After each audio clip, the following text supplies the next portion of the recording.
Students, in this presentation, we'll see the different remedies for the gender-based inequality.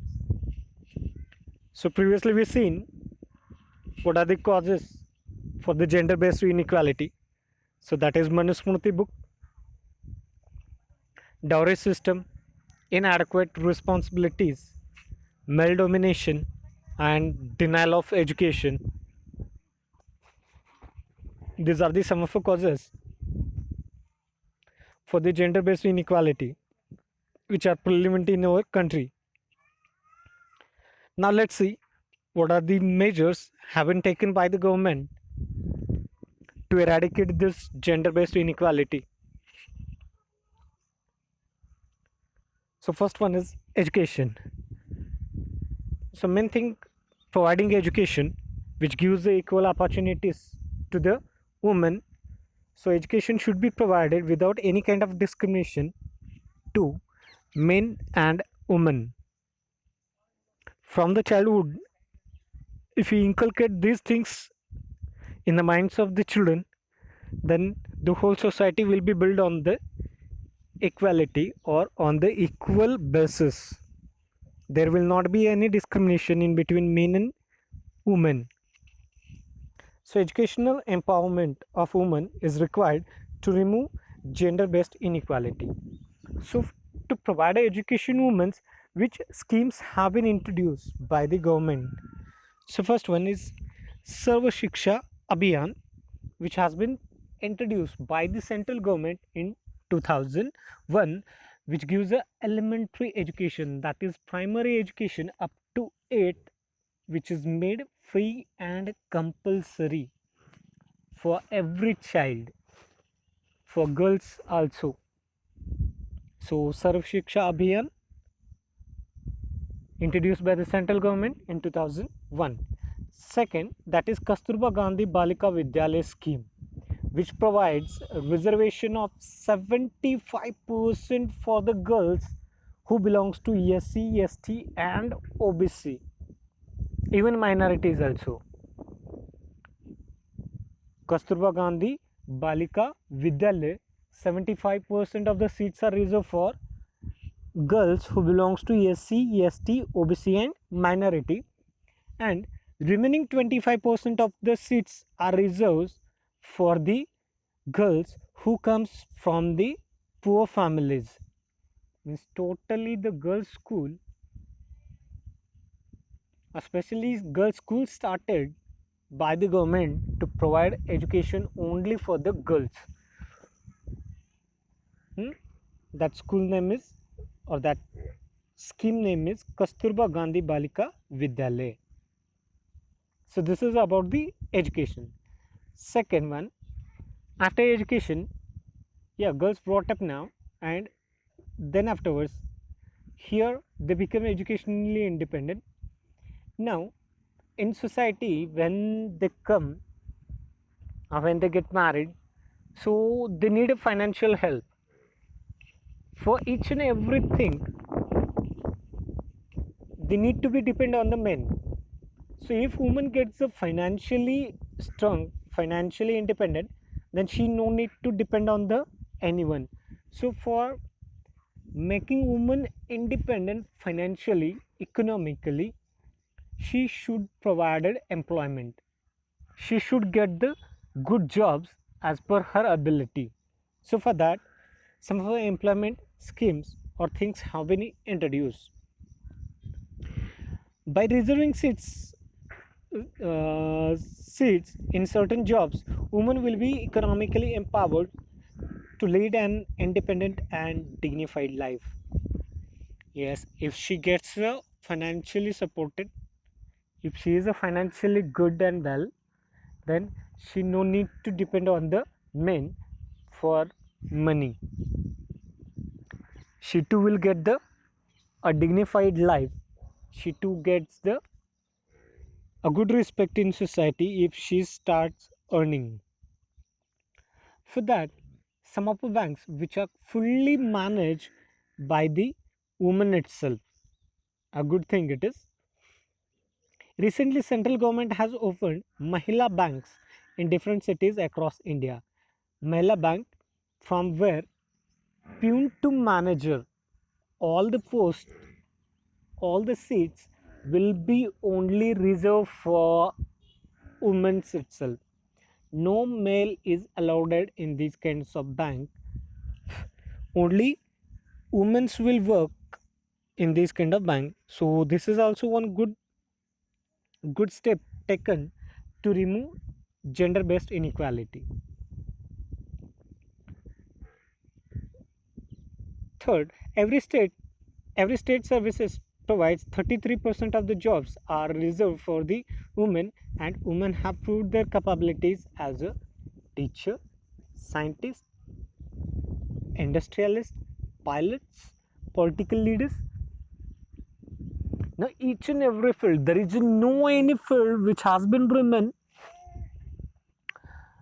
where the woman is not there. So you can see number of the examples are there. Well-known politician like Indira Gandhi is there, Pratibha Patil is there. At present, this Sushma Swaraj was there. So these kind of examples, astronaut Kalpana Chawla is there. In players, Sindhu Sakpal is there, PT Usha is there, PV Sindhu is there. Each and every field, engineers, lawyers, doctors, everywhere, even in the army also, the women are working now at present. Women were thought that they are very physically, they were feel earlier very weak, but now women are as strong as men physically, and they are working in army also. Conductors are there, drivers are there, even railway gatemen are there. So every field, every corner of the society is acquired by now women's, and this is a good thing that society also accepting should give this good status to the woman, and there should not be any kind of discrimination. Third, representative bodies. Representative bodies. Now, as per the 73rd and 74th amendment, 73rd amendment, which is related with the rural bodies, and 74th is related with the urban local bodies, Panchayat Raj, which has been introduced. As per this Panchayat Raj Act, the women are getting a participation in the administration at local level, at grassroots level, that is Gram Panchayat, Taluka Panchayat, and Jilla Panchayat also. So what article number 243D, what it tells? So article number 243 provides one third of reservation of seats for women in panchayat bodies for SC ST women. Yes, one third percent of the seats are reserved for the SC and ST women. Then one third of the total number of offices of chairpersons in the panchayat may also be reserved for women as per law made by state legislature. Yeah, sometime gram panchayat chairmanship or head of the gram panchayat will be reserved for the women's. Yeah, in previous election it was there. In 2014 election, most of the gram panchayat elections were reserved for the women's, and that is a good sign that getting a good giving a good status for the women. Many state governments, including Karnataka, have increased reservation bill providing for 33% of reservation in Lok Sabha and state assemblies. Yeah, some states are providing 33% seats reserved for women. Even now, the Karnataka is thinking that providing 50% of the reserved seats for women in state legislature at everywhere. Now, this education, employment, and representative bodies. After this, legally and constitutionally, some rights and protections are provided for women. So let's see which are those.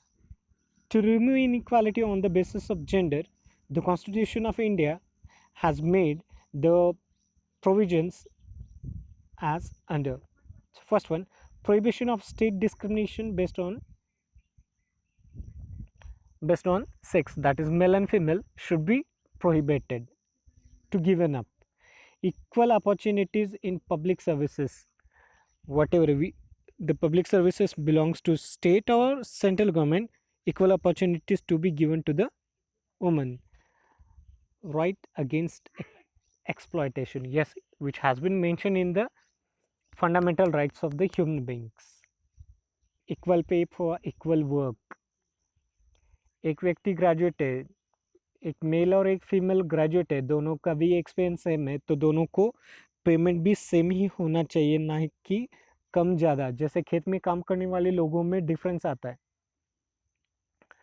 For male person, it's a more money, near about 250 rupees per day, whereas woman is working only for 150, 170 rupees for per day. So there is an inequality about the pay. But in government services, there is a equal pay for the equal work. Protection of dignity of woman in a society is going to be protected, and voting rights she is getting as per this constitutional provision. This is about the gender based inequality.